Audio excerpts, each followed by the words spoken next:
it's a tube called the alimentary canal. And as the tube travels through the body, it changes a little bit. Each time it changes a little bit, we call it by a new name. Okay, so things like your esophagus, your stomach, your small intestine, your large intestine, those are all parts of the alimentary canal. They're all parts of the tube. Because their structure changes along the way, do you think their function is going to change along the way? Yes, absolutely. Okay?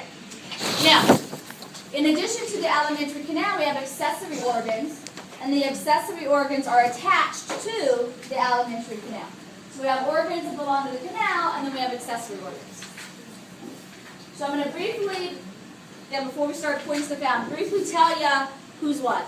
In the alimentary canal, you're going to start in your mouth, your oral cavity, and then you go down esophagus, into stomach. Your small intestine is divided into three parts. It's duodenum, jejunum, then ileum. Ileum dumps into large intestine, and large intestine has parts too. So you're going to have an ascending colon, a transverse colon, a descending colon. Descending colon makes an S-shaped turn. That's the sigmoid colon. That's what they check with a sigmoidoscopy. Okay. And then you have rectum anus. Okay. Everything there, it's all one tube. There are valves between the sections. So between esophagus and stomach, there's a valve. Between stomach and duodenum, there's a valve. There's a valve between cecum and large intestine. And then you even have a couple of valves in the very back end down in the anus. Okay, so we're going to, they're valves with quotation marks. One of them is going to be a true valve, so kind of like a flappy kind of thing. The rest of them are really sphincters. So we did have sphincter before. What's a sphincter? Capillary. Yeah, we have precapillary sphincters. So a sphincter is a circular smooth muscle, and when you contract it, it's going to close off. So we can open or close the circular smooth muscle. So when the stomach is involved in its activity, it's closed off from the esophagus and the small intestine, etc., etc. Okay? So you can close things off along the way with sphincters, and then you are going to have a valve between cecum and large intestine. Right. The accessory organs include tongue, salivary glands, your spit makers, your liver, your pancreas, your gallbladder.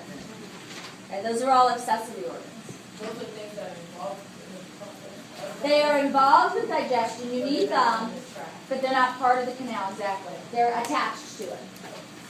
Okay? So look, again, looks like everyone's got the macroscopic model. So we're going to work our way down. So last time we were together, you saw the head and neck model. Nothing new there, right? We've already been through the head and neck model. So the things that pertain to the digestive tract are, tongue. The only thing we're adding in are oral cavity, tongue, teeth. Okay. The back archway of the mouth, remember, is called the fauces. So if you're actually eating food, once you swallow, you're going to go through the fauces into the oropharynx, down to the epiglottis. And the epiglottis is going to shunt you into the esophagus. Okay, so now instead of going down trachea, we're going down esophagus. But on the head and neck model, we've been through it, so we already know everything that's there. All right. The innermost layer is always the mucosa, so that's going to be epithelial. Okay. Then the next layer is a submucosa, that's always connective. Then you have a muscularis externa, a smooth muscle. In most of the alimentary canal, there's a circular layer and a longitudinal layer. So you have a circular muscularis externa. And then we have a longitudinal muscularis externa. So that's the third layer. The last layer is either the serosa or the adventitia. That's the thinnest layer on the very outside. Okay? The only exceptions to that rule is when you hit the stomach has a third muscularis externa layer, a third layer of muscle. It's the oblique. So it's the oblique muscularis externa. So when we get to microscopic stuff, realize what we're going to be looking at later. So it would be circular, longitudinal, and Oblique. So the three are circular, longitudinal, and oblique. And they're always in the same order. All right. So position your model on your table so that you can. Some of them are going to be in your hand. All right. They've unglued. That one's still glued. Okay. There you go. All right. So you can see esophagus there. Esophagus empties into stomach. So find your model's stomach. The stomach is kind of J-shaped. Yes. All right, the stomach has regions and structures to it. Regions and structures. So let's just work our way down. Where the esophagus meets the stomach, there's actually a sphincter muscle there. If your stomach has its top layer on it, you can take the top layer off. Okay, and look inside. So there is a sphincter muscle between esophagus and stomach. And it's got one of two names. Okay, this is one of its names in your lab manual. That's the cardiac sphincter, because this region of the stomach is the cardiac region. Is it supposed to be known? So this is the cardiac region. So that's why that's the cardiac sphincter. Yeah. It also has another name. Don't write down its other name, but you probably know its other name. Its other name is gastroesophageal sphincter. It's gastro stomach, and esophageal is esophagus. So when someone has GERD, that's gastroesophageal reflux disease. GERD, that's when someone has acid reflux. And you can see why. Your stomach, during digestion, secretes a lot of acid. And your stomach's job is to mix. Your stomach doesn't absorb. Your stomach mixes everything with acids and certain enzymes and stuff. So when your stomach goes to mix, it closes its the two sphincters have to close, the top and the bottom, so that the stomach is just a unique entity and it can mix. Well, in people who have reflux disease, their gastroesophageal sphincter doesn't close properly.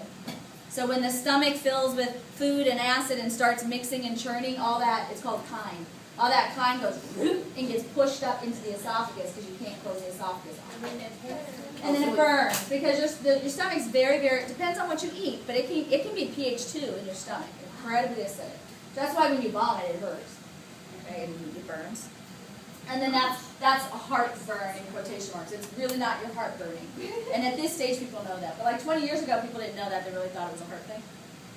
Then you come into an anatomy hospital, no, oh wow, it's all smooth muscle here. But that valve gets a lot of its activity kind of later in pregnancy. So when sometimes babies are born, it's not fully developed, so they spit all over the place. And they usually grow out of it.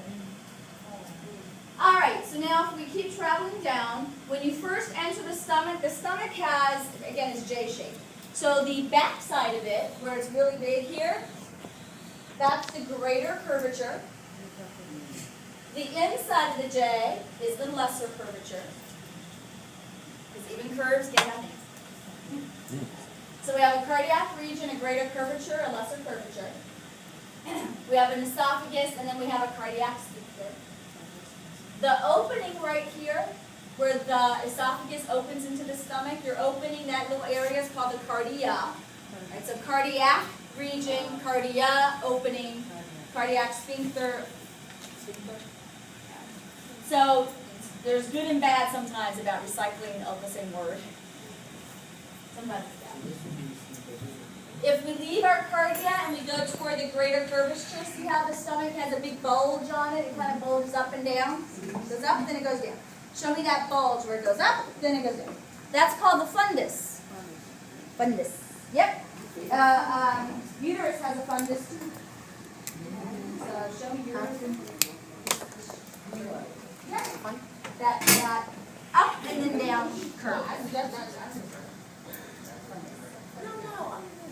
All right. So between so fundus is a structure. Remember, cardiac is a region. So between fundus and down here, where at the bottom part of our J, this whole part here as a structure is called the body. And if you look in the body, can you see ridges on the inside of the stomach? Okay, those are called rugae. There are a lot of organs that have rugae. Rugae allows you to expand. Okay, so it's like folded, the inside lining's folded up so that you have stretchability in this muscle. So or organ. So when you're hungry, your stomach's empty, and your brain is sending you clues to get you aware of the fact that it's empty. So your stomach's kind of contracting. So that's when your stomach growls. Then you feed it. Good. And you stretch it. So when you put food in there, it actually starts to stretch out. Okay, and it's Rugae allow it to do that. So there's going to be a lot of organs that have Rugae. Any organ that needs to stretch is probably going to have Rugae. Okay? So those are the inside structures there. If we travel down the body and we start heading in the other end, this lower region is the pyloric. So this is pyloric region, and we're going to use that pyloric word a lot, just like we use the cardiac. So if you come down here, and you'll notice it gets small, and yeah, it like pinches in a little bit, and then you have to go into a canal. The area where it pinches in, that's called the pyloric antrum. So show me your model's pyloric antrum. Yeah, it's the pinched part. Yeah, perfect. Yeah. Oh, up a little bit. This one. Yeah, right there. Okay. Remember, would have gone through the cardia, down in the space of the body, past pyloric antrum, into pyloric canal. So what's on the other side of that bend is the pyloric canal. Do these regions have... Pyloric canal. And then at the very bottom of the stomach, it pinches in a lot. That last pinched in area, that's the sphincter muscle. So that's the pyloric sphincter. So show me your model's pyloric sphincter. Yep. Well, on the perfect. On the other side of the sphincter is small intestine. So the sphincter is the end of the stomach. You'll notice that like the orientation of the Rugae changes. Okay, your small intestine has something else. Doesn't have Rugae, it's going to have something else. So the you left with something. You are them. Aw, poor stuff. Alright. And then we'll talk about how we control muscle contractions and sphincter contractions and the secretions in the cells and all that stuff in lecture for the stomach. Now, if you keep going down the stomach, again, you've hit small intestine, and the first region of small intestine is duodenum. Duodenum, I don't care. Duodenum or pick one. I have no preference on pronunciation with this one. It really is duodenum. And East Coast, West Coast.